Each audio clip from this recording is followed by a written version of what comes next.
Breaking news as the IRS announces additional plans to slash half of its staff, which is roughly around 45,000 IRS employees. Now, this has caused many Americans to worry and question whether or not they're going to receive their tax refund on time.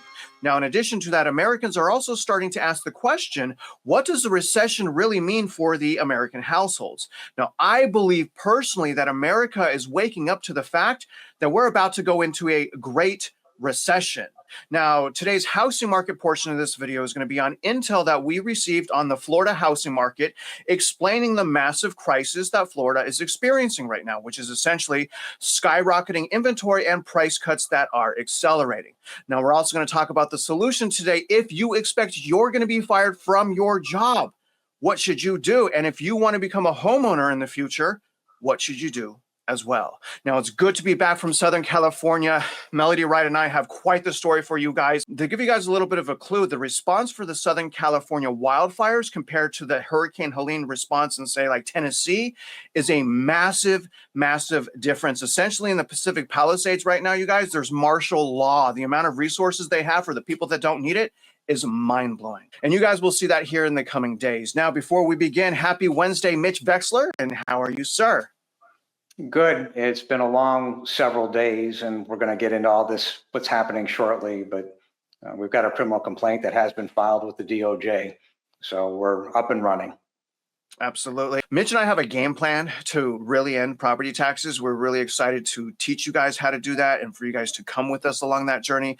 But what we're going to do right now is we're going to go into 3 different videos from people that have been recently laid off, because each of these 3 videos has an important lesson for us as Americans. I cannot believe that I'm still waiting to be officially fired from the IRS.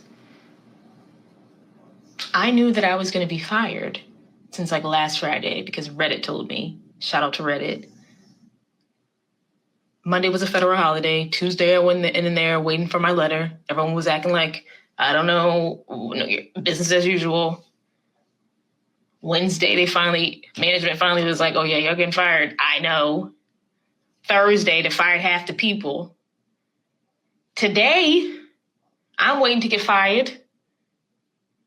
Sit around the office waiting for my email.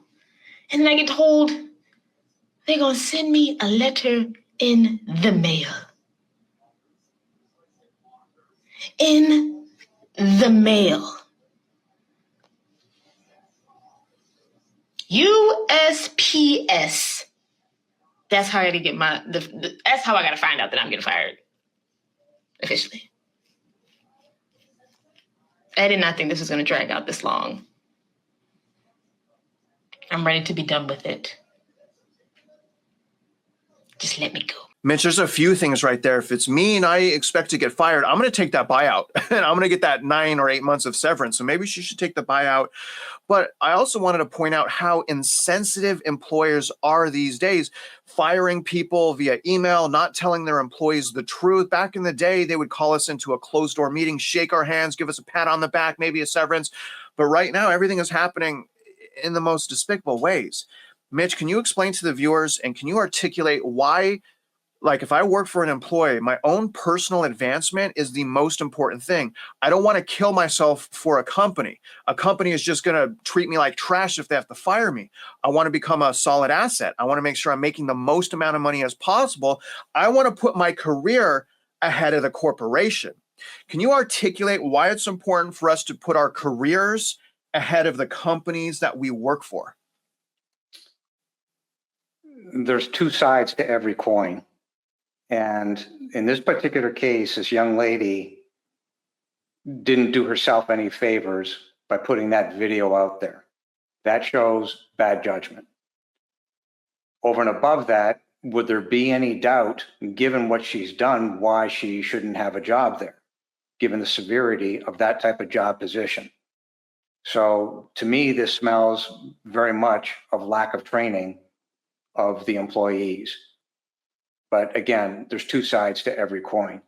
So people who are, quote, taken aback by the circumstances of where we are economically, what rock have you been hiding under? People are hurting.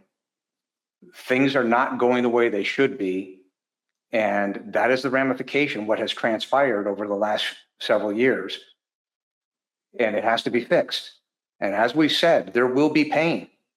But at the end of that pain, the system will reset itself. A lot of people that have had these jobs, in truth, shouldn't have had these jobs.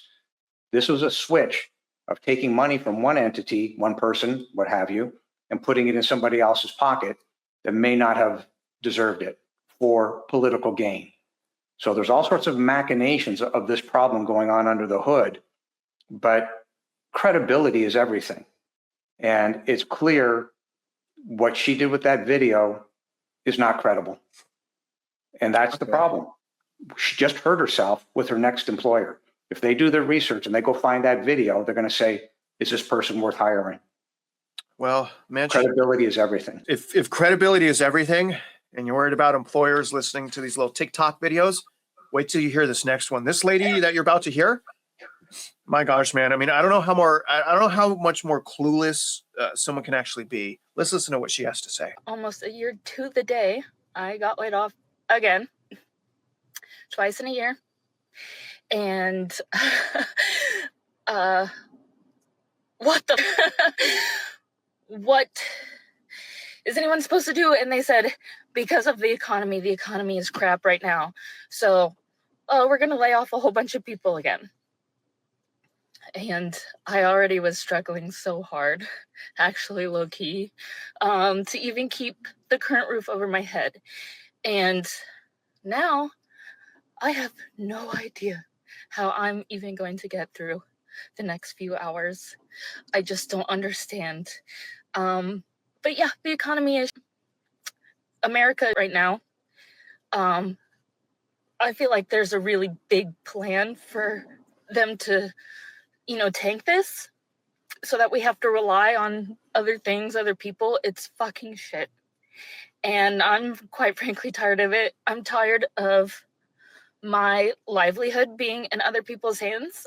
And I have no idea how to fix that, but I'm going to, because this is just wild. And I'm angry more than I am hurt or sad. I'm scared. I have no idea where any of my bills are going to come from, the money.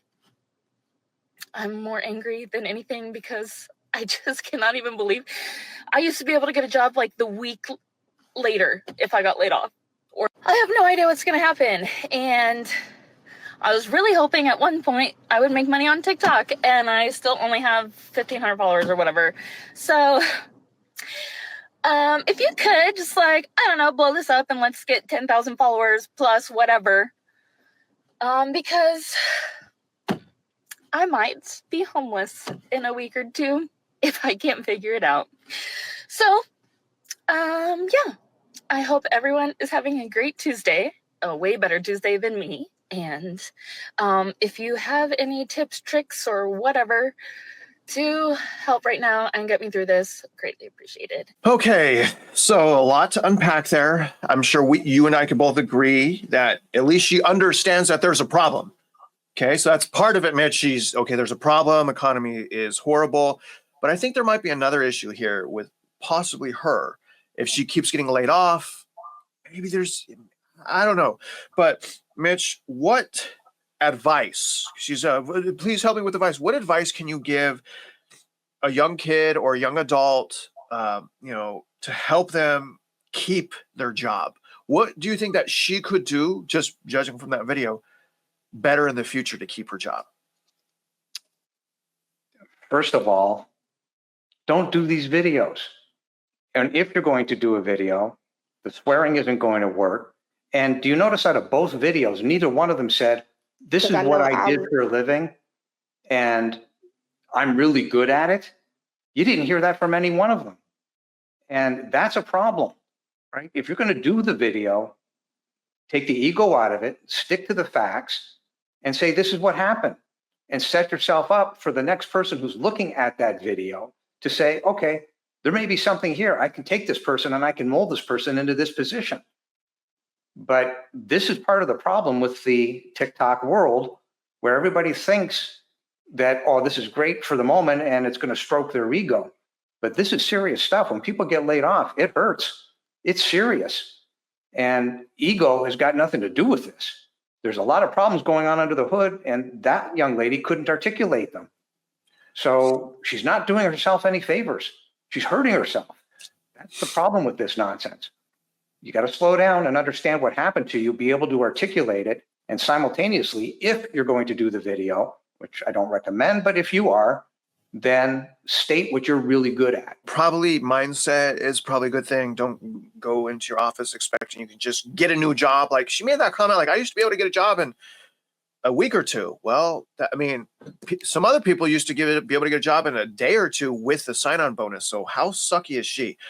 I'm not saying she is, but it seems like she might be. I mean, she's about to cry. She's thinking she's homeless. She's scared. Rebudget. And case in point is this. I'm going to do one more video from a 24-year-old. I think she's a single mother. Listen to what she's done. She's only 24. And some of the things that she says, Mitch, is exactly what I believe some people should be doing. Save your money, prepare for bad, right? Things like that. Listen to what she has to say. Since I've been laid off from the Internal Revenue Service, well, it has been a total of 4 whole days. So this is all new to me because I've always had a job since I started working at age 16. So I always had income coming in. And I'm older now. I'm 24 and I have an apartment. I have bills. I have a daughter. So I have great responsibilities. So when I got laid off from my job, that I immediately thought I have to get a new job. I didn't immediately think about unemployment because I knew unemployment could not pay my bills. So when I first got home from being laid off, I immediately updated my resume and I just started putting in applications.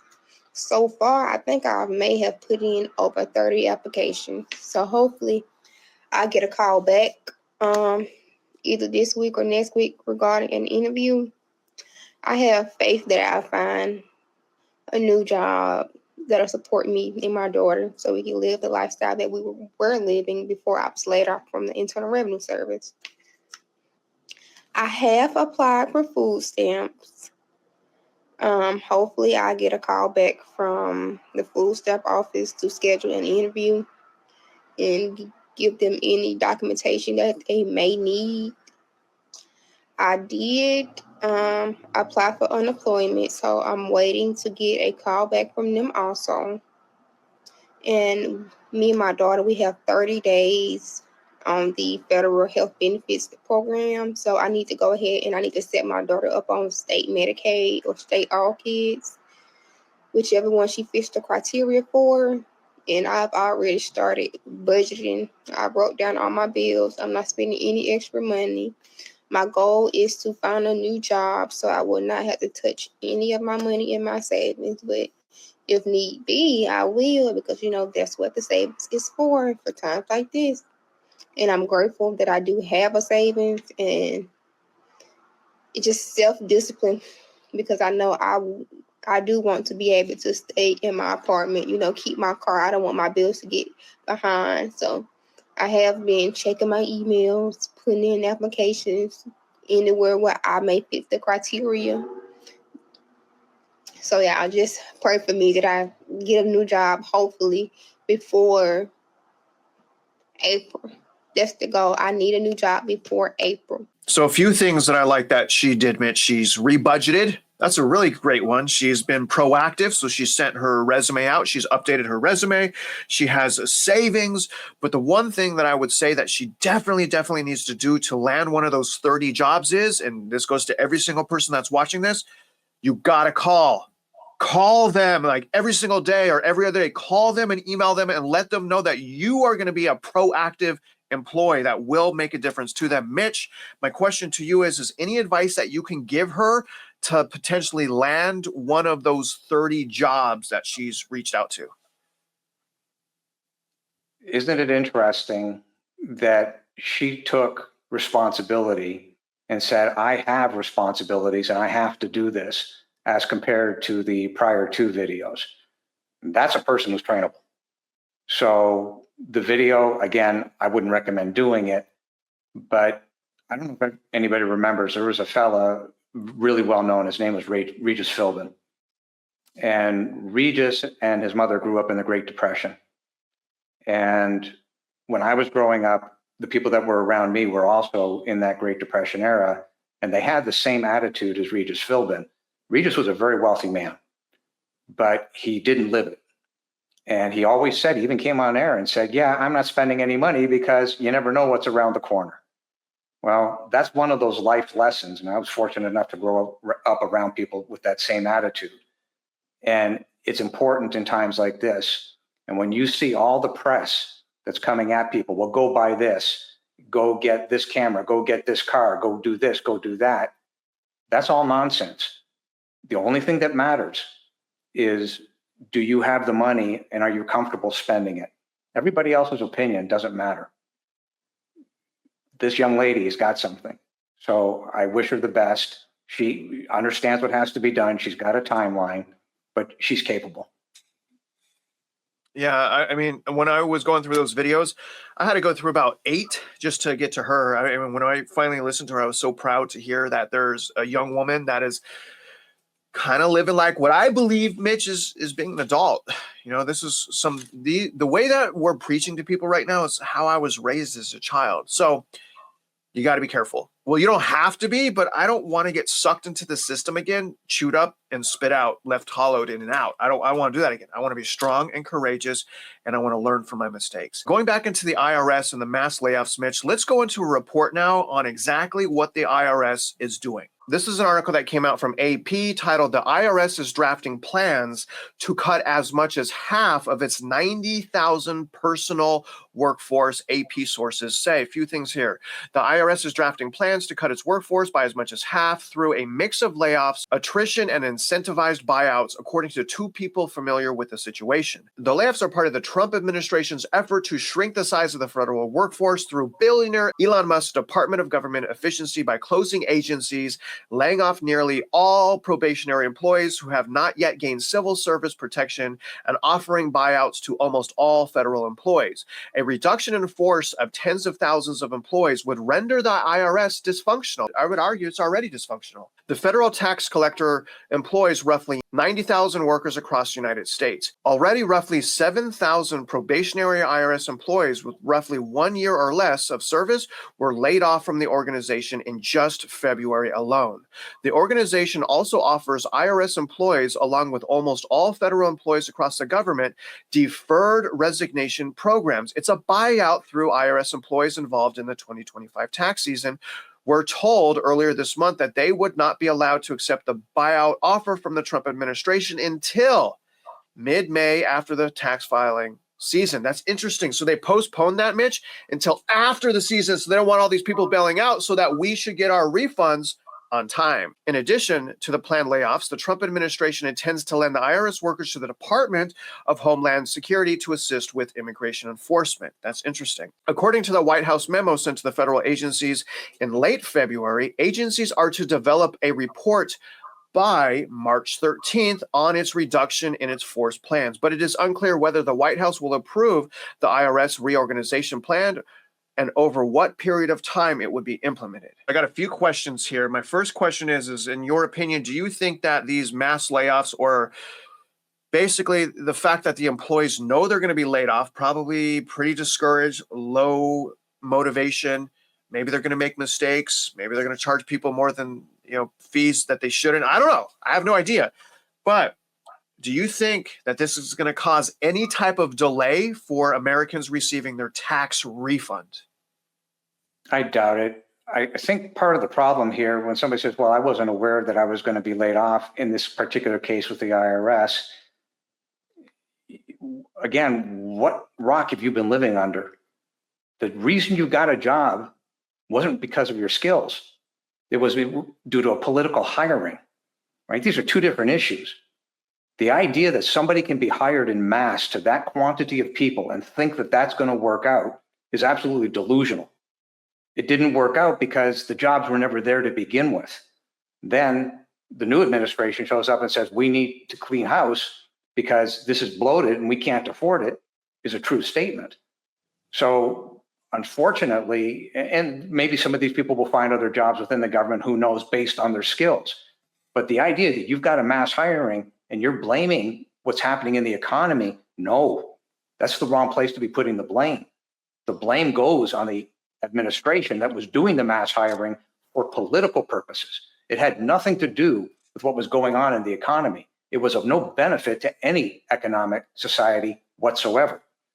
People got jobs, and we've made this case. We made the same case with the company out of Toronto. We made the same case with all these other companies that have been doing hiring, UPS when they were doing mass hiring, FedEx when they were doing mass hiring, and then all of a sudden, 60 days later, they've got to go because the economic winds and the political winds changed.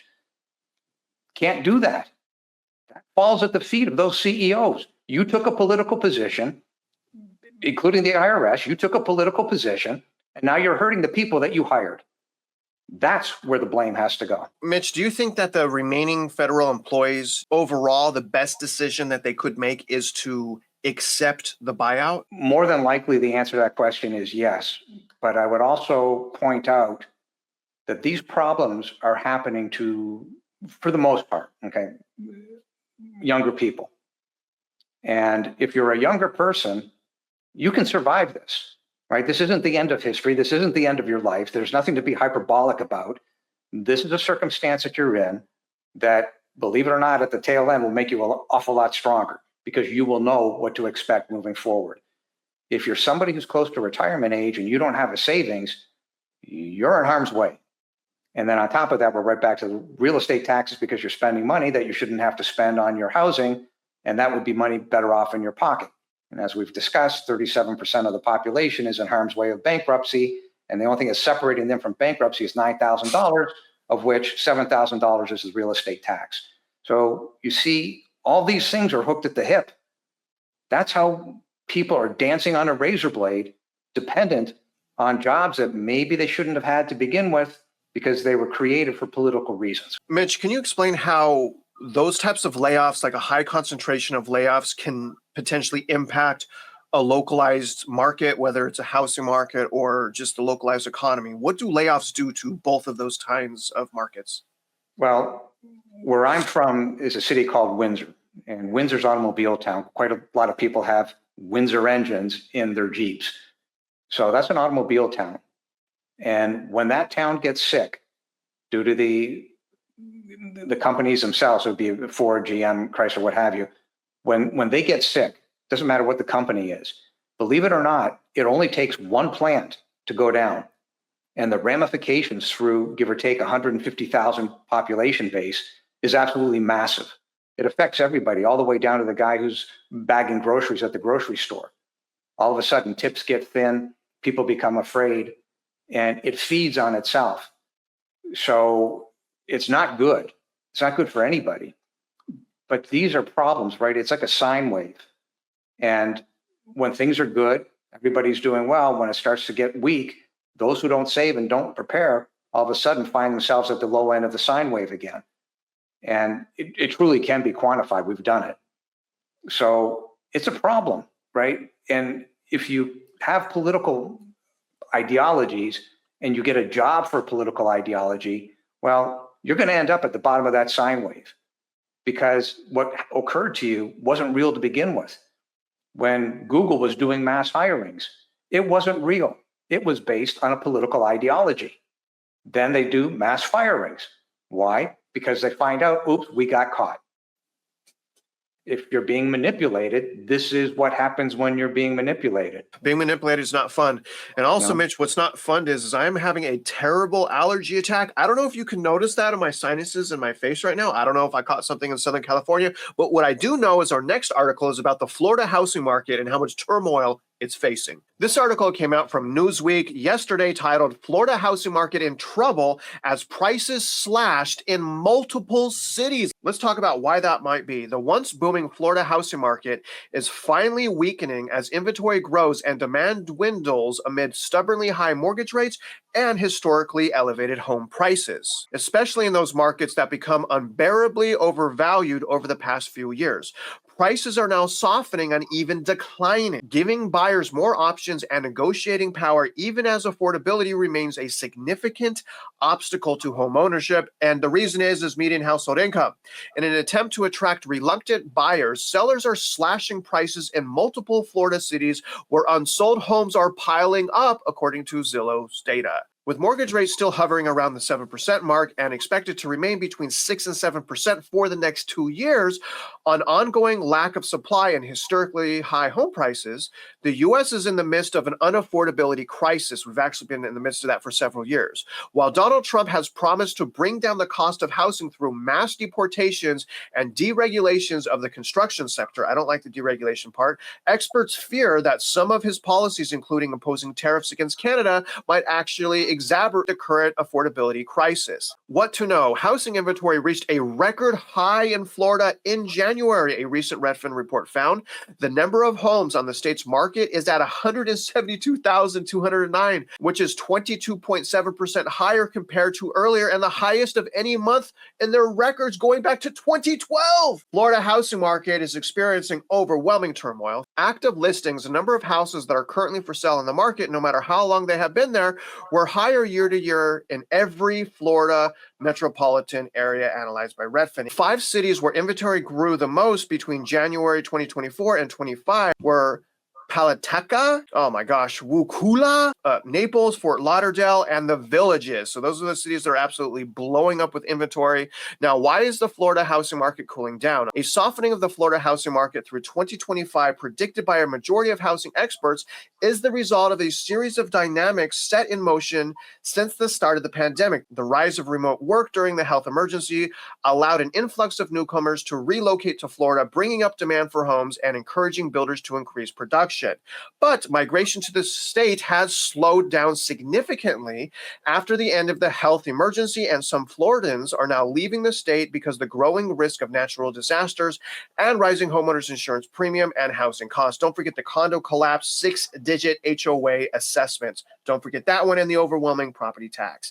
While demand slips, a flood of new and existing homes is landing on the market, where it ends up lingering for weeks on end before going under contract. In South Florida, inventory is also growing because of increasing number of condo owners are trying to offload their properties, fearing rising fees as a result of the new safety building regulations introduced by Tallahassee lawmakers in the wake of the Surfside tragedy, killing multiple people in 2021 as a result of that condo basically collapsing because of it rotting away, probably because of the salt air. What people are saying. So let's listen to NAR senior economist first. Higher inventory in Florida is good news for buyers because it provides more options and opportunities in a market that has been very competitive in recent years. However, it's more important to put this increase in context. Okay, so highest increase since 2012. Let's put this in context. While inventory levels now are better than pre-pandemic, they are rising from low levels seen during the pandemic. At the same time, demand in Florida remains very strong. Mitch, just real quick. So the demand in Florida is actually historically low.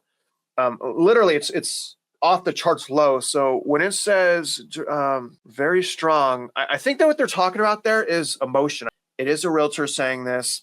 I apologize. We know by now that most all realtors are overly optimistic, toxic cheerleaders. There are some great realtors that use math, but they are few and far between. Now, this is going to, according to them, this is driven mostly by population growth, okay, new household formations, and high levels of migration into the state. As one of the fastest growing states in the country, Florida continues to see steady buyer interest, and this additional inventory is helping balance the market. So again, it's just so much demand that inventory is skyrocketing. So they got so much demand, inventory is skyrocketing more than any other state. Do you hear yourself speaking, National Association of Realtors? I don't think you do. Even though home prices gains have softened at the state level, we continue to see strong application in metro areas like Miami, and Naples, where prices have increased more than 7% in Miami and 10% in Naples year over year. They are absolutely wrong about the demand being strong there. That's just so foolish for them to say that when the data says completely the opposite. Now, what happens next? Inventory is still climbing across Florida, but according to the real estate analyst, it's kind of plateaued. Now, after years of climbing, a majority of experts expect price growth to soften at the state level in Florida throughout 2025, while declining and crashing in prices in some metro areas. It says without leading to a crash. So what is their definition of a class? Mine was 15%, as long as it's not seasonality, 15% from peak, and that is the start. That is the cracking of a crash. So they haven't explained that. So it's been taking a little bit of time, granted, but the PE ratios are through the roof, price to income ratio through the roof, payment to income ratio through the roof. Inventory, at least in Florida, is skyrocketing. Price rock is skyrocketing. Days on market skyrocketing. More and more inventory, more and more options. It's turning into a buyer's market. The biggest, most important question I have for you, sir, is how does the first-time homeowner prepare to purchase a home in Florida in the future? What do they do, Mitch? I think we got to back up for a second. So that article is blah, blah, blah. It's a bunch of white noise. That's all it is. It's people making opinions without any mathematical quantification to back them up. And what the article doesn't even touch on, doesn't even contemplate, it has literally nothing to do. The market literally has nothing to do with anything that's in that article. The ramifications of the build of inventory are a direct result of the only thing that matters, which is the median household income. If people have outstripped their ability to cover the median household income, that's why the inventory is growing. They're selling the assets in order to get cash to more than likely end up downsizing their standard of living. That's the reality. Everything that's in that article is complete nonsense. Nobody gives a damn what an economist has to say. Who's paying the economist? The realtor? You clearly know what side of the table they're on. Nobody wants to talk about the median household income, but that's the only thing that matters. Look at the world through that lens. What can you afford? What can your neighbors afford? And that'll tell you what's going to happen in your local neighborhood. And when things turn sour, which they've already started, but we're not anywhere in serious trouble yet, but it's coming. That's when a first-time home buyer can get active. Now, it's suicide. It doesn't make any sense. We literally, I did it, so we have a superimposed line, one on top of the other. The difference between renting versus buying, the lines are literally one on top of the other. The equity stripping that's gone on here has literally destroyed the American dream of home ownership. There's no difference whether you own the home or you rent the home today. So this inventory build and everything that's in that Newsweek article is complete nonsense. It's the inventory build due to the median household income, and people can't afford it. So they're selling the assets, their houses, because for the most part, their equity has been stripped out of those houses. They can't articulate it, but that's the reality. The equity stripping occurred at the hands of the politicians in favor of the taxes that they were collecting to support the school districts. This is all connected. Absolutely. And just a call of action, if you are interested in becoming a homeowner, you're not a homeowner yet, as soon as you're done with this video, go to the link in the description and go to the Real Estate Mindset Empowerment Center. We have a free home buying course for first-time home buyers. That way, as you're waiting, right? We're not saying go buy right now, not at all. But as you guys are waiting, become an expert in how purchasing a home works. The industry is not going to tell you how to do that. In fact, they're going to lie to you. Odds are they're going to lie to you and take advantage of you so they make even higher commissions. So please stop what you're doing right now. If you want to be a homeowner, take the course. It's only about, I think, 9 chapters. It'll take you about an hour to complete, but it's going to give you guys overwhelming value so that you become masters at purchasing homes. Now, if you're already a homeowner, don't forget to sign up for the class that Mitch and I have created. It's actually, Mitch is the author, How to End Property Taxes. We're also working on a class and seminar so that we can instruct you guys more intimately, but we are filing criminal complaints.